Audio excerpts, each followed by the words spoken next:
Okay, here's our part 2 of our tour because we wanted to both be down in the growing area, or pit area is what we call it. This one here is a Washington navel orange, and this has grown so much. And I want to see, when we put these trees in, they were only about this high. And that was summer of 2018. This tree was put in, and it has grown and grown and grown. And this year especially, it's really taken off. But it's going to be a Washington navel orange. This one's a nice little tree. This one's a Valencia. Let me just double check. Yeah, Valencia. And as you can see, this is what, when they put on new growth, this is what happens. It's just this little feathery type of deal on the top. And a lot of our trees have new growth coming on, which is great. We're thrilled with that. And so we're going to walk through to this area here. This one's a Meyer Lemon, and this one's loaded. And if you could just smell this, it smells so wonderful.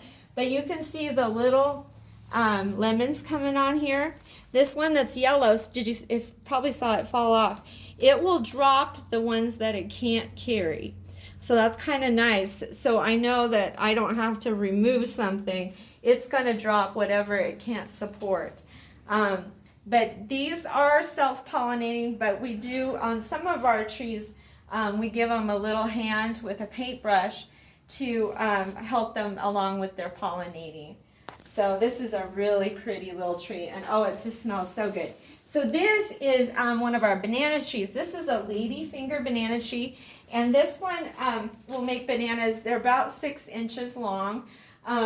This one has not fruited yet. This is the first big growth we've had in it. This one's a younger tree than the ones in the back, which have fruited. These are the sprouts here. When this tree is done and has fruited, it will be cut off, and then this one will become the new tree. So it's kind of neat the way you can have a continual banana patch going. Anyway, but we have two. These were originally 2 little bananas, and they were about this tall when we put them in. So that's our Ladyfinger bananas. This here is another Valencia orange. This one's a lot bigger, you can see, and it's put on a lot of new growth. You can see all of the new growth coming on. It's kind of a neat tree. And again, we have another dragon fruit right next to it on one of these tubes growing up. As we come further along down the pit, these are fig trees, and they've defoliated, but they're starting to put their buds out, so this will be fully leafed. And we have 2 of them, and they are awesome. They are so beautiful when they're in full leaf, and they have produced figs, so really pleased with these trees. But right now they don't look too great because they don't have their leaves on. This one's another Eureka Lemon, and this one had defoliated, but it's putting on its new growth here. You can kind of see it starting, and that will be, these will grow really fast. It's hard to believe.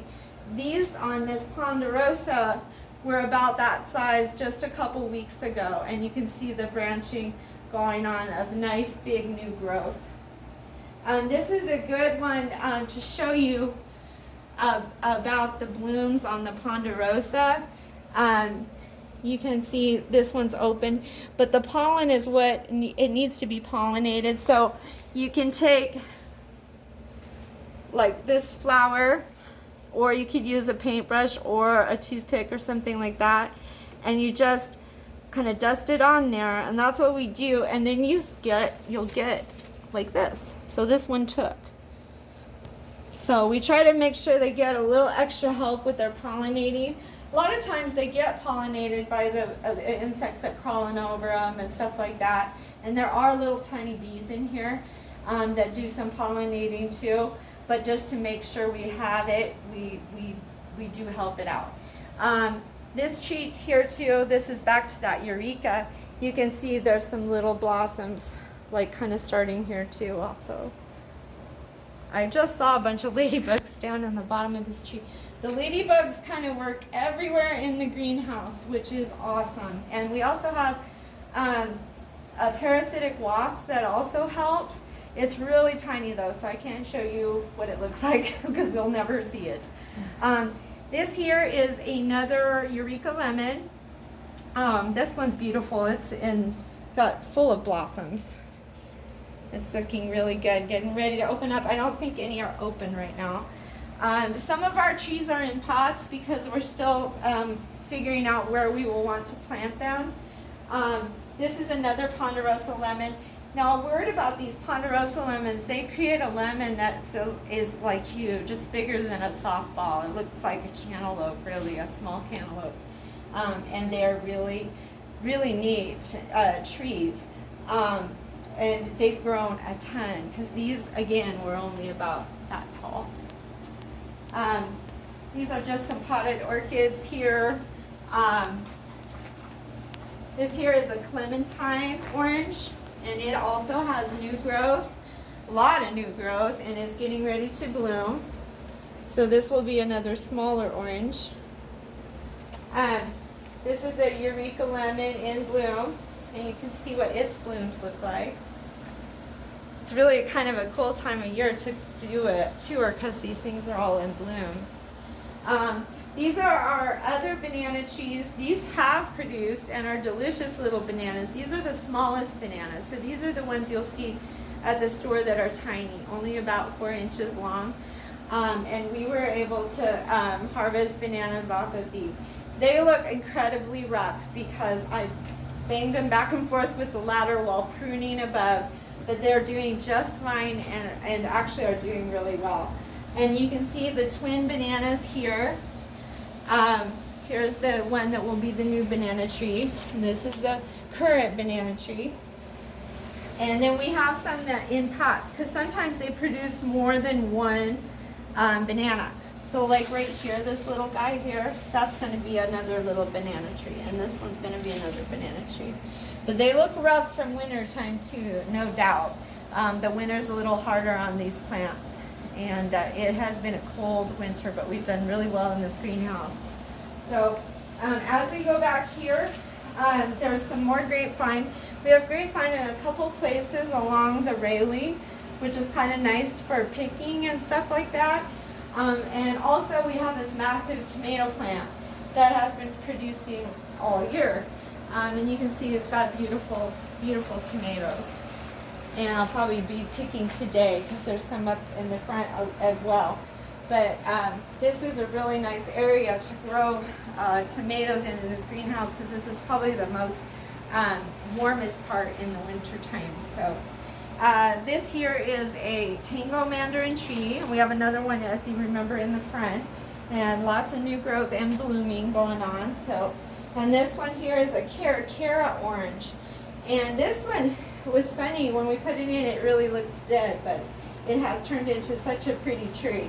But this is the first year that we've really had a lot of new growth, so that's kind of exciting for us. So, and up in here we have a lot of cactus and succulents. The vine that you see that I said was a passion flower vine, it's a nice lacy vine that we can use for shade in the summertime. Right now it's clipped completely off the Lexan, but towards summer we'll let it kind of trail across so it'll give more shade to the greenhouse because it gets incredibly hot in the summer. This other little can heater. So this is the blower that takes the cold air or the cooler air down under the ground and then takes it in that loop so it ends up on the other side of the building. As we come across here,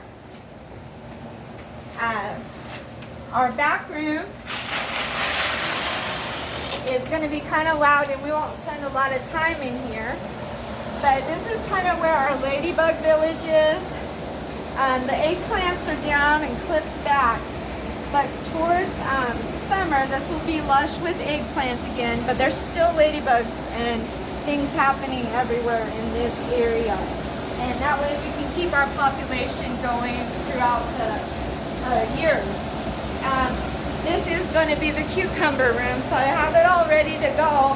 to plant new cucumber plants, and they'll be on either side.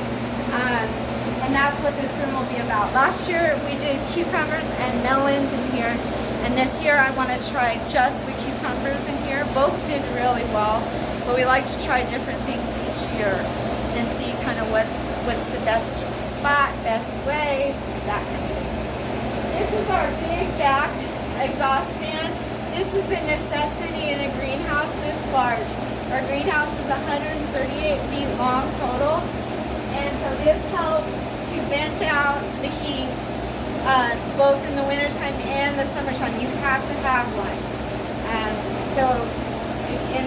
Or you'll just roast and your plants will fry. So anyway, this is what this room looks like. Normally in the summer it's very lush in here, but right now it's a little barren. And this room stays a little cooler for the winter time.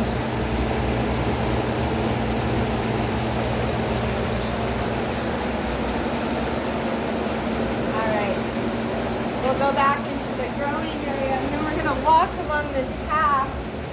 These beds are like about 3 feet. The original design is 4 feet, but we have a larger cement wall, so it's about 3.5, I think, across. The beds over there are 2 feet across.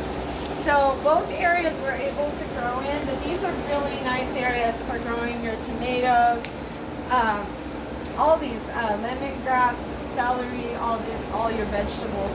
I want to say this one here is a little key lime. And it was not doing well where we had it before, and so I put it up in this bed in this warm corner, and it seems to do really well. So what I'm going to do is just keep it pruned really small, and we'll see how it goes, because it seems to do really well there. These are some scented geraniums towards the front here. Towards the back, I will do another set of cucumbers. Cucumbers grow so well in these greenhouses. And they're a great food to donate because they last a little longer. So we donate all our food to the food pantries. And before COVID, we were also donating to the Western Nebraska Veterans Home. But right now, they are not accepting because of the COVID restrictions. So we are still donating to the food pantry and have continuously throughout the pandemic, which has been really great. So this is another Brussels sprout. Here we have radishes and celery plants. Celery grows excellently in these greenhouses, and radishes do as well as a kind of a continual crop.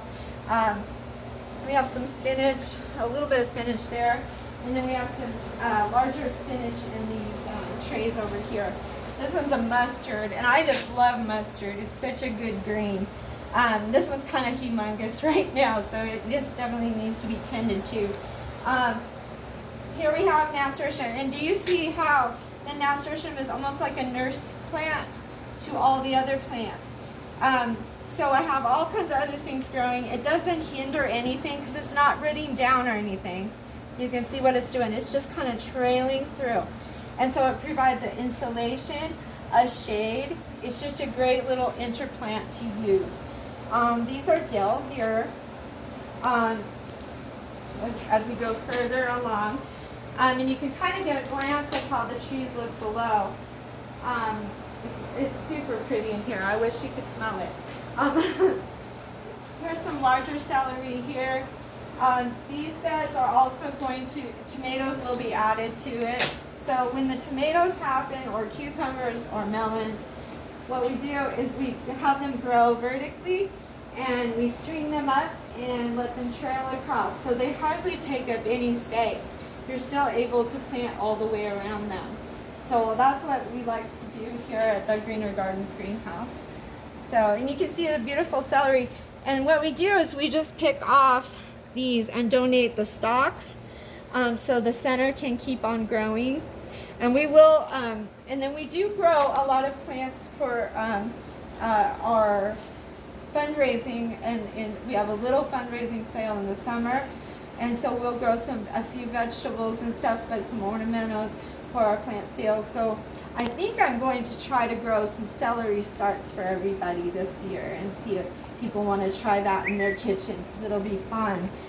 These are the spinach I was telling you about. Some of these that I'll thin out, I will plant up in the 4-foot bed. So it's kind of a little bit of a transplanting, you know, pluck them out and plant them somewhere else. But this is really nice spinach. It's going to be really good.